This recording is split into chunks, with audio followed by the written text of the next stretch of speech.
Sekiro Shadows Die Twice is finally here, and to no one's surprise, From Software's latest offering is a winner. Featuring intriguing combat mechanics and brutal difficulty, Sekiro Shadows Die Twice will mercilessly punish you for even the slightest mistake. Death will be a common occurrence in this game, and, well, we died a lot while performing this technical analysis, so we will appreciate your understanding in this regard if you see any embarrassing gameplay in this analysis. As usual, we tested the leading versions of Sekiro, which includes the PC, PS4 Pro, and Xbox One X versions. So, how does the game perform on these platforms, and what kind of resolution and frame rates can we expect? We cover that and a lot more in this analysis, so let's get started.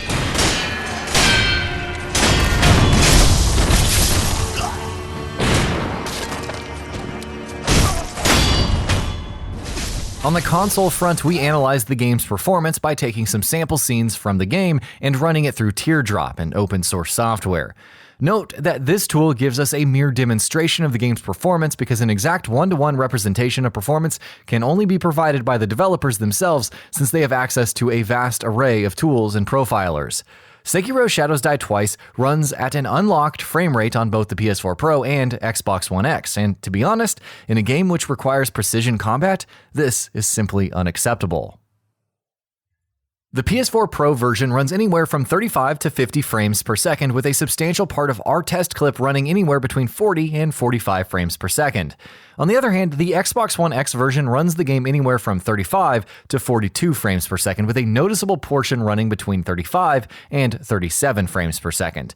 We are not big fans of unlocked frame rates, and that too in a game like Sekiro, where precision-based combat is the order of the day.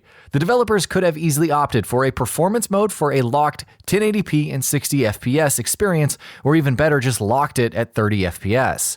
Unfortunately, neither solution exists, and given From Software's history with previous titles and performance optimization, there is next to no hope that this will be fixed. Hopefully, we will be proven wrong in the future in this regard.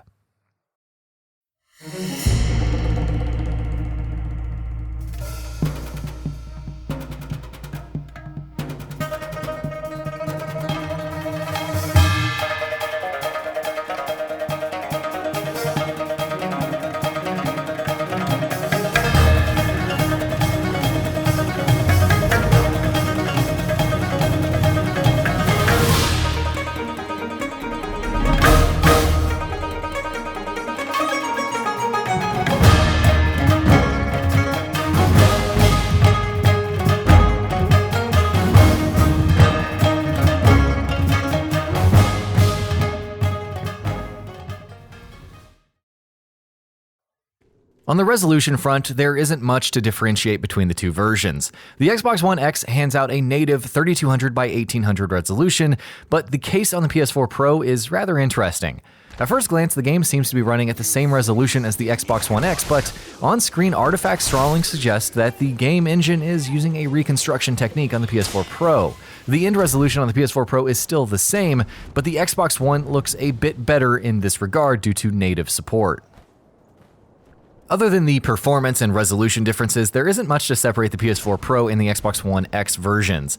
The Xbox One X, however, does have better shadows and maybe better texture filtering in some places, but we are largely looking at the same core assets package across both versions.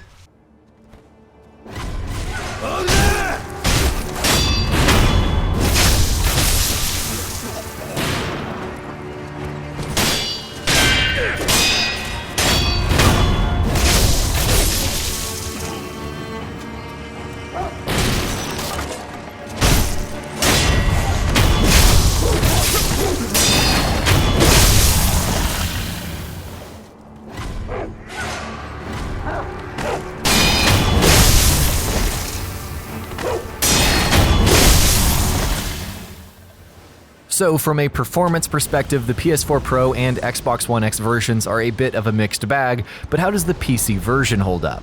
Well, before we answer that, let's take a look at the PC version's recommended hardware requirements. The developers recommend an Intel Core i5 2500K or AMD Ryzen 5 1400, 8GB of memory, and NVIDIA GeForce GTX 970 or AMD Radeon RX 570. Our test PC includes a GTX 1080 Ti, 16GB of GDDR4 memory, and Ryzen 1700 CPU. The PC version includes a reasonable amount of graphical settings, which includes the likes of texture quality, shadow quality, effects quality, lighting quality, volumetric quality, shader quality, reflections quality, and a few other options. Note that the PC version doesn't support unlocked frame rates, but there are mods that will do that for you. Sekiro Shadows Die Twice ran at a locked 60 FPS on our test PC, and there weren't any noticeable frame rate drops in our test scenes. Between the PC, Xbox One X, and PS4 Pro versions, the gap is subtle, with the PC version taking the lead with better shadow quality compared to the PS4 Pro. The Xbox One X's shadow quality seems to be closer to the PC version. The PC version also has better texture filtering along with reflection quality, but overall, as noted before, there isn't much to choose from here. We also wanted to briefly talk about the game's engine. Sekiro Shadows Die Twice seems to be using the same engine that powered Dark Souls 3, but there are some subtle improvements on board. The very first thing you will notice is that From Software have included a reasonable anti-aliasing solution. TAA is implemented across all three platforms, and it significantly improves image quality by a noticeable margin. There also seems to be an uptick in terms of material shaders used across the game's world. This can be noticed through the snow particles, which are scattered across some levels. The lighting seems to have undergone a slight overhaul to represent the game's setting. Gone is the dark look and feel of the Dark Souls series, and instead, we now have vibrant and rich environments all backed up by physical-based lighting. There are some complaints among fans that the game doesn't look as detailed as Dark Souls 3. This is true to a certain extent, but then one also has to consider the fact that this is a different game in a vastly different setting. A big part of the reason why Dark Souls 3 looked so detailed was down to its art style and setting. Sekiro doesn't allow for that kind of fantasy setting, so the developers have less creativity in this regard. In conclusion, Sekiro Shadows Die Twice is best played on the PC platform provided you have a competent hardware. The PS4 Pro and Xbox One X are okay if you can adjust yourself to the unlocked frame rates. Our hopes for getting a patch for this fix is next to none, and hopefully for a change, From Software will address these issues in the coming days.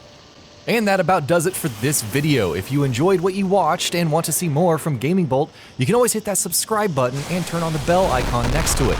That way you will never miss any of our videos.